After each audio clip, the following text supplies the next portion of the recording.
Indonesia saat ini masih berada di tingkat ekonomi dalam kategori menengah dan masih berusaha untuk keluar dari tingkat ekonomi menengah atau middle income trap. Nah, untuk mencapai Indonesia dalam status yang berpenghasilan tinggi, Indonesia harus menerapkan kebijakan ekonomi yang kuat dan terarah. Nah, untuk penyebab-penyebab yang dapat menghambat perekonomian di Indonesia harus segera diatasi dan agar negara Indonesia dapat menuju tingkat global. Indonesia masih menghadapi tantangan ekonomi akibat ketergantungan pada ekspor komoditas mentah, terutama pada hasil pertanian yang sulit berkembang dan menyebabkan kesenjangan ekonomi. Modernisasi dan industrialisasi diperlukan untuk meningkatkan produktivitas dan nilai tambah produk. Selain itu, rendahnya jumlah pekerja terampil menghambat pertumbuhan ekonomi. Sehingga pendidikan dan jumlah pelatihan kerja perlu diprioritaskan.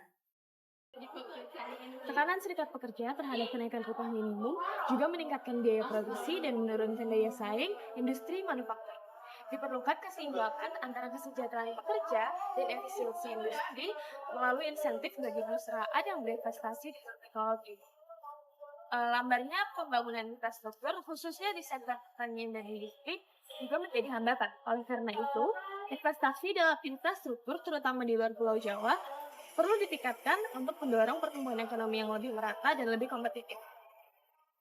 Indonesia perlu mengganti ekspor dari komoditas mentah ke industri berbasis teknologi tinggi.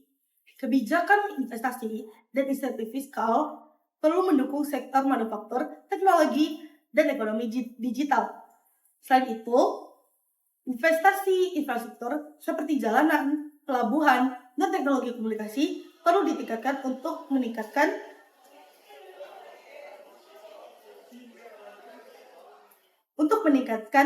daya saing global serta pertumbuhan ekonomi. Pemerintah juga perlu memastikan adanya kebijakan ekonomi yang stabil, transparan, dan juga berpihak pada pertumbuhan jangka panjang. Jadi segitu aja. Reformasi birokrasi, pemberantasan korupsi, serta kebijakan yang mendorong investasi dan inovasi harus segera diprioritaskan agar Indonesia dapat mencapai pertumbuhan ekonomi yang berkelanjutan. Agar Indonesia dapat keluar dari kategori negara berpasar rendah maupun menengah, Indonesia harus mengatasi ketergantungan ekspor komoditas, meningkatkan sumber daya manusia, mempercepat pembangunan infrastruktur, serta mendorong industri dan manufaktur berbasis teknologi tinggi. Dengan kebijakan yang tepat, serta konsistensi dalam implementasi, Indonesia dapat meningkatkan daya saing global, serta mencapai status negara berpenghasilan tinggi di masa depan.